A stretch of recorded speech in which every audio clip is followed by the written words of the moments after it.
ఉన్నాడో ఎవడి నామస్మరణ వలన కేవలము శుభమే జరుగుతుందో వాడిని శివ అని పిలిచారు. మీకు నేను ఒక దేవాలయ ప్రాంగణంలో శివమహాపురాణ ప్రవచన సందర్భంలో మీకు ఒక విషయం విజ్ఞాపన చేస్తున్నాను. ఇది పరమసత్యం, అబద్ధాలు చెప్పుకోవలసిన దౌర్భాగ్యం నాకు లేదు. బహుశా మా దొరగారికి ఒక్కరికి తెలిసేమో, ఆయన నాకు పేరు జ్ఞాపకంలో లేదు. ఈ ఊళ్ళోనే ఒక వ్యక్తి ఉండేవారు. ఆయన ఒకసారి నా దగ్గరికి వచ్చి, అంటే నా ఉద్దేశం ఇలాంటి బాధల్లో ఉన్న వాళ్ళందరినీ మా ఇంటికి వచ్చేసి నన్ను అడగమని కాదు. ఆయన ఒకసారి మా ఇంటికి వచ్చి ఒక్కసారి మీకు నమస్కారం చేసి వెళ్ళిపోతానని చాలా వ్యగ్రతతో అన్నాడు. అంటే నేను ఆఫీస్కి వెళ్ళిపోతున్నానండి, టైం అయిపోతుంది, ఇప్పుడు నమస్కారం పెట్టి మాట్లాడడం ఎందుకు? అక్కర్లేదు, నేనేం మాట్లాడను, ఒకసారి నమస్కారం చేసి వెళ్ళిపోతానని. సరే చెయ్యండి, కానీ అది మీరు నమస్కారం చేస్తానన్నట్టు లేదు, ఒక్కసారి మిమ్మల్ని కొడతానన్నట్టుంది. ఎందుకంత భావన వ్యగ్రత అన్న అంటే, ఇవాళే నా జీవితానికి చిట్ట చివరి రోజు, నేను ఆత్మహత్య చేసుకోబోతున్నాను. నా మనస్సులో ఎప్పుడైనా శాంతి కలిగితే మీ ఉపన్యాసాల్లోనే కలిగేది. అందుకని మీకు ఒక్కసారి నమస్కారం చేసి ఆత్మహత్య చేసుకుందామని వచ్చాను. మీకు ఒక్కరికే చెప్తున్నాను, మీరు ఎవరికీ చెప్పకండి, సాయంకాలానికి నేను ఉండను అన్నది. నేను అడిగిపోయిన ఇది నాకు చెప్పాడు బాబని. అది నేను తర్వాత ఎడతాను ఆఫీస్కి, అవసరమైతే హాఫ్ డే సీఎల్ ఎడతాను, కూర్చోండి అని కూర్చోబెట్టాను. అంటే బాబోయ్ ఇలా మా ఇంటికి వచ్చేయమని ఆలోచమండి. కాబట్టి కూర్చుంటే ఏమి మీకు ఎందుకు కలిగింది ఈ బాధ? ఆయన ఏదో పాపం చాలా చెప్పుకొచ్చాడు ఏడుస్తూ. నేనన్నా సరే ఒక పని చేయండి, ఆఖరి ప్రయత్నం ఒకటి చేయండి.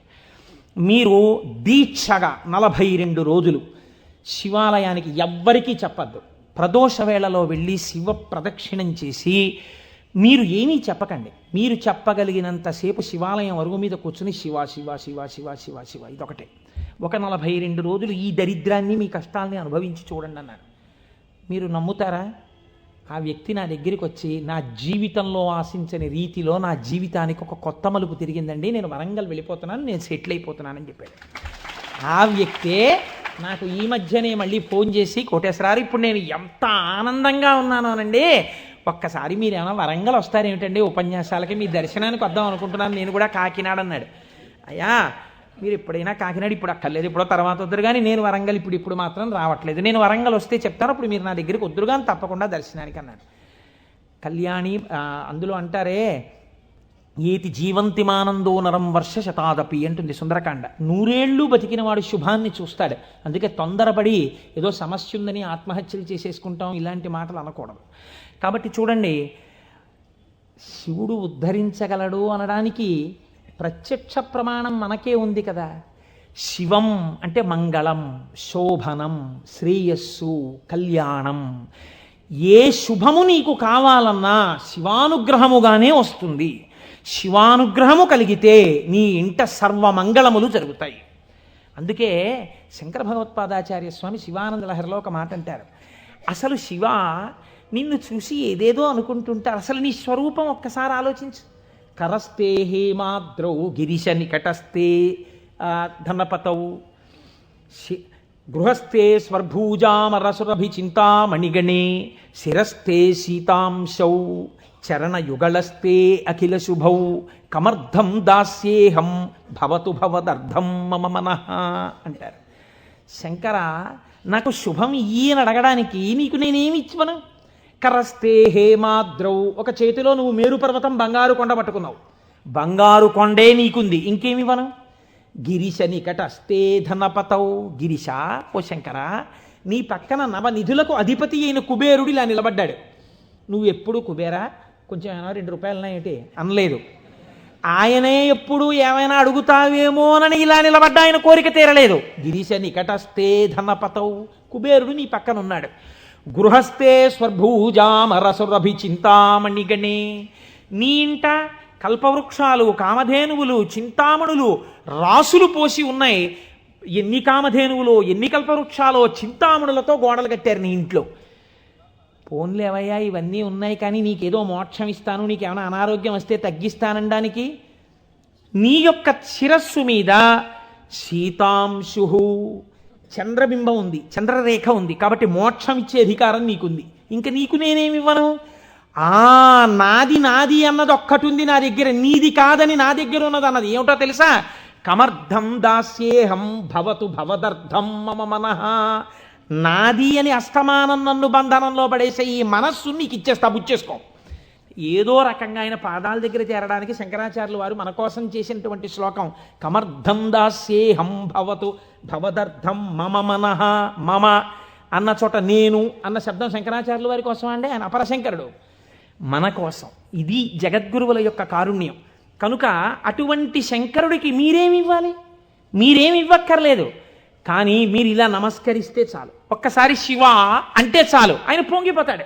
అందుకు కదా మనం ప్రదోష వేళలో ఉపన్యాసం మొదలుపెట్టే ముందు శివాష్టోత్తర శతనామ స్తోత్రాన్ని ఒక్కసారి అనుసంధానం చెయ్యాలి అని మనం అనుకుంటున్నాం.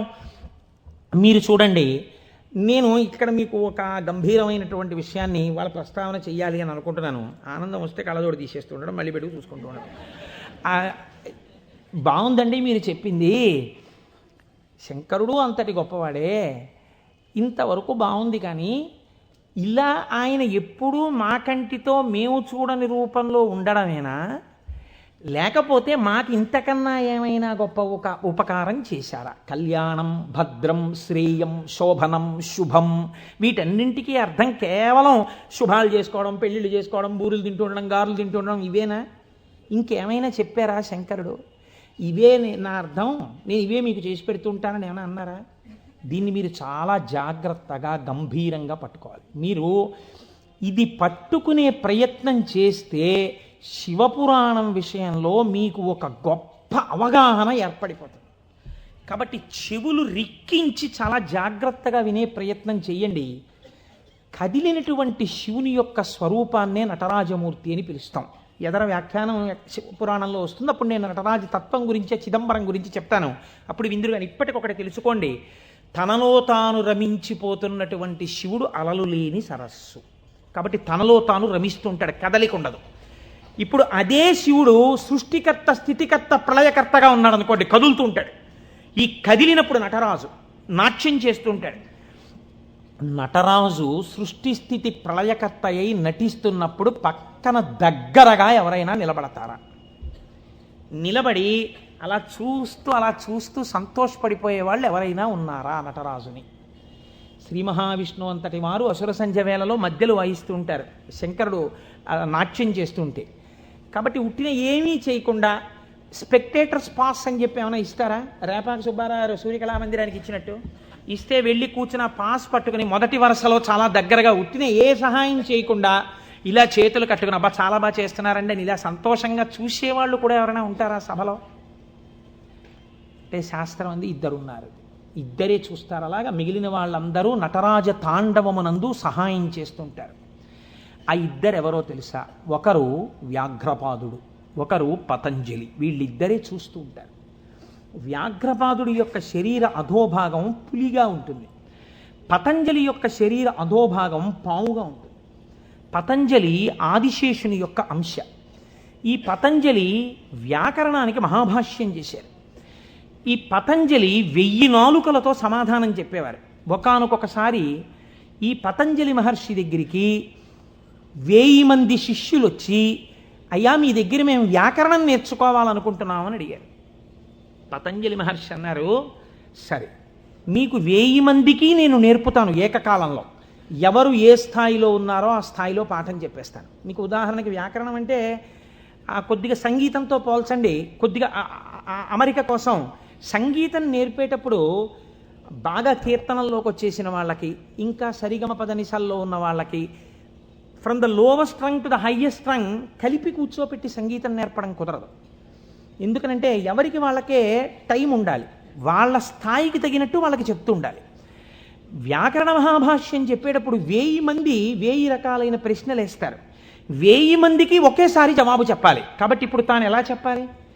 తాను ఆదిశేషుడు కనుక శేషాంశతో చెప్పాలి, 1000 నాలుకలతో చెప్తాను. కానీ 1000 నాలుకలతో చెప్పినప్పుడు ఒక ప్రమాదం ఉంది. శేషాంశతో ఉంటాను, దానిలో విషపు గాలి కూడా వస్తుంది. ఎదురుగుండా కూర్చున్నవాడు బూడిదైపోతాడు. కాబట్టి తెర అడ్డం కడతాను. ఇది చిదంబరంలో జరిగిందండి యథార్థంగా. నేను ఒక తెర అడ్డం కట్టి లోపల నేను కూర్చుంటాను, మీరు బయట కూర్చోండి. మీరు ప్రశ్నలు అడుగుతూ ఉండండి, నేను చెప్పేస్తుంటాను 1000 నాలుకలతో.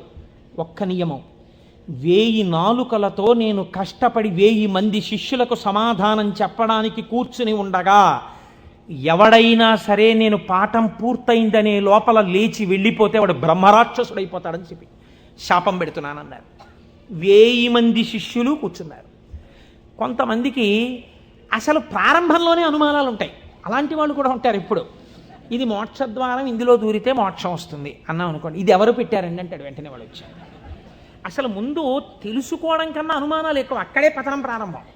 విన్నదాన్ని మననం చేసి దీన్ని మనం ఎంత అనుష్ఠానంలోకి తెద్దామని చూడకుండా మనం ఎన్ని అనుమానాలు ఇందులో తెచ్చేసుకుందాం అనేటప్పటికీ అవి ఎప్పటికీ ఆగవు. మీకు ఎప్పటికీ ఆగవు అనుమానాలు. ఇప్పుడు ఏమైపోయింది, ఇందులో ఒకటికి అనుమానం వచ్చింది. ఏమిటో వెళ్ళిపోతే బ్రహ్మరాక్షసుడు అంటున్నాడు. ఈ మాట వినగానే అసలు నాకు తోచడం మానేసింది. అసలు ఈయన మొదలెట్టే లోపలే కాసేపు బయటికి వెళ్ళి తిరిగి వస్తే మనశ్శాంతిగా ఉంటుంది. పాఠం మొదలెట్టే లోపల వచ్చేద్దామని ముందే వెళ్ళిపోయాడు ఆయన. పాఠం మొదలెట్టేటప్పటికి వద్దాం, కాస్త మనశ్శాంతి వస్తుంది. లేకపోతే ఈయన ఏమిటో లోపల నేను 1000 నాలుకలు అంటున్నాడు, తెరత్తకూడదు అంటున్నాడు. ఓరు నాయనో ఇదంతా ఏ గొడవగా ఉంటుందో, వెళ్ళిపోతే బ్రహ్మరాక్షసుడు అంటాడు. ముందే కాస్త తిరిగి వస్తే, అలా తిరిగి వచ్చేస్తే కాస్త మనశ్శాంతిగా ఉంటుంది. అప్పుడు వచ్చి కూర్చుందాం పాఠానికని ముందే వెళ్ళిపోయాడు. అంటే ఎలా ఉంటారో చూడండి లోకం. ఇప్పుడు పతంజలి వ్యాఖ్యానం మొదలుపెట్టారు. 1000 నాలుకలతో చెప్పేస్తున్నారు ఆయన పాఠం. ఒక ఆయనకి అనుమానం వచ్చింది. ఏమిట్రా 1000 మంది అడుగుతున్నాం, 1000 మందికి చెప్పేస్తున్నాడు సమాధానాలు, ఎలా చెప్తున్నాడు రా ఈయన? తెరడ్డం కట్టాడు, నేను చెప్తాను లేండి అన్నాడు. నిజంగా అసలు ఎలా చెప్పగలుగుతున్నాడో ఒక్కసారి చూద్దామని. చూడండి, సేవ చేస్తున్నారు పరమాత్మకి అని తెరడ్డం పెడితే ముందు వరుసలో కూర్చున్నవాడు తెరెత్తి చూస్తుంటాడు. ఎంత తప్పది అంటే అది కూడా భక్తి. కాబట్టి అలా ఆ పతంజలి అటు కూర్చుని ఉండగా ఒక శిష్యుడు ఏం చేశాడంటే మెల్లిగా తెరెత్తాడు. తెరెత్తి చూశాడు. చూసేటప్పటికి విషపు గాలి వాడు ఒక్కడి మీదకే పెడుతుందా? ఈ 999 మంది బూడిదైపోయారు. అట్నుంచి ప్రశ్న ఆగిపోయింది.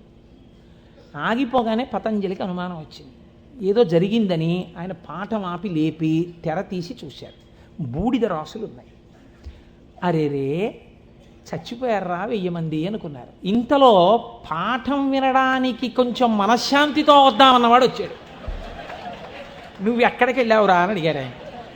అది నేను చెప్తాను కానీ వీళ్ళు ఏంటంటే 999 బూడిద కుప్పలు ఏమిటండి అన్నాడు. వాడు బుర్ర మరీ పాడైపోయాడు. ఆయన అన్నారు, కంగారు పడకు, నేను ముందే చెప్పాను కదా తెరద్దని. ఎవడో ఎత్తాడు, బూడిదైపోయారు. నువ్వు మాత్రం ఒక్క శిష్యుడు మిగిలావురా, మీకు 1000 మందికి పాఠం చెప్తానన్నాను, కనీసం ఒక్కడే మిగిలావు, నీకు చెప్తాను పాఠం అన్నారు. వాడు హడిలిపోయాడు. అయ్యి బాబోయ్ పాఠమే అని. ఇప్పుడు పతంజలి అన్నారు, నీకేం చెప్పను, కంగారు పడకు, నీకు నేను అనుగ్రహించేస్తున్నాను, నీకు వ్యాకరణం అంతా భాషించేసింది, నీకు వచ్చేసింది వ్యాకరణ భాష.